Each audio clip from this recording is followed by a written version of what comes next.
Danny and I met in Manchester. It was quite by chance. And we were introduced and we had no idea that either of us even liked music.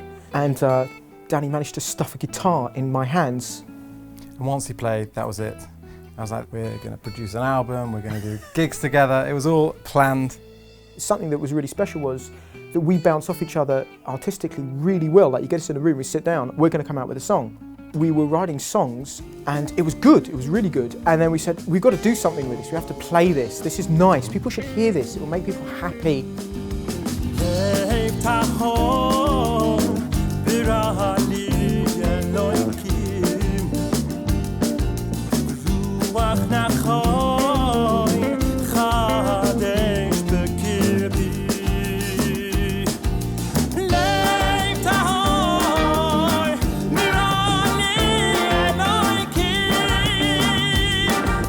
Our music needed more and we wanted to do these bigger sets, so the first thing we need to do is get a bassist and a drummer.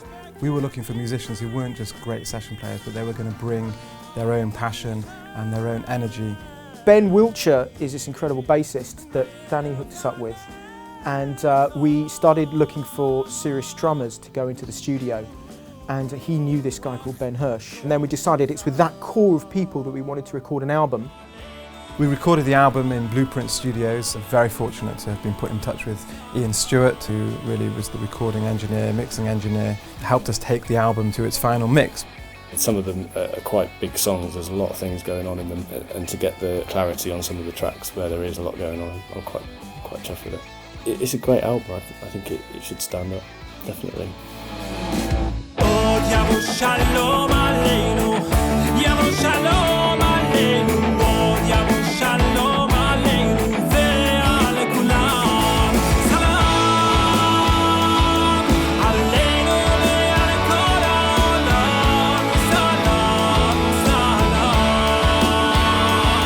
Found that a lot of Jewish music was sort of very formulaic, and the melody didn't take the listener to a new place. So we experimented with melodies and harmony.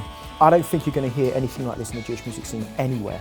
You can't say, is this a pop album, is it a rock album, is it a jazz album, is it a new age album? It's all of those things. We're both overwhelmed by the response from so many different types of people from different backgrounds who've enjoyed different aspects of the music, which we weren't expecting. We're not producing kind of bubblegum pop music, we're producing something which is like very emotive, it's very deep, and it means a lot to us.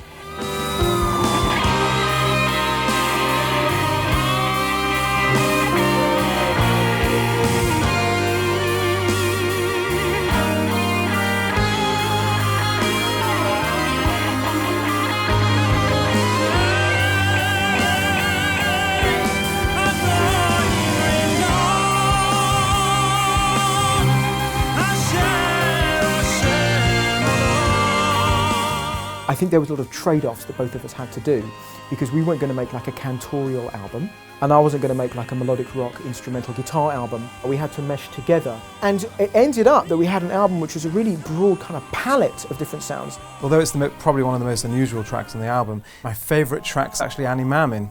It's a proud thing for me because it was the first song I've ever composed.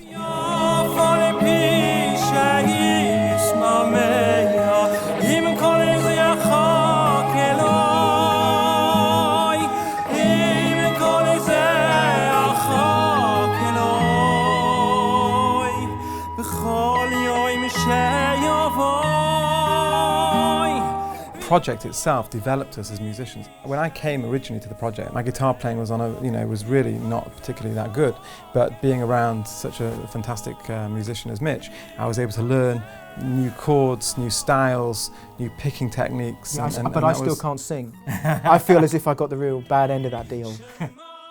The album is very polished. Yeah, we have taken our time on it. We've really wanted to hone in our sound and get it right. Sometimes 2 or 3 months went when we didn't feel anything was happening, and suddenly there'd be a flurry of activity. That's right, either there'd be a writing flurry of activity or we'd have to rehearse for like literally a week in a rehearsal studio. And it got kind of rough in there.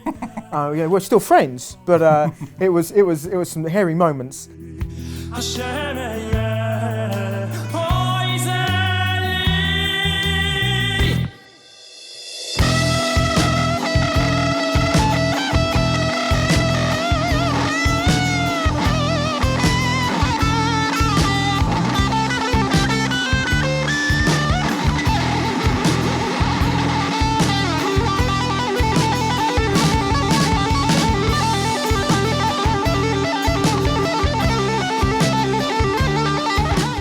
This album was lots of fun to record, and I think we're very pleased with the final result, and we just hope as many people can hear it as possible. So that was our aim, literally as two rabbis, showing the world that we can actually play some serious music.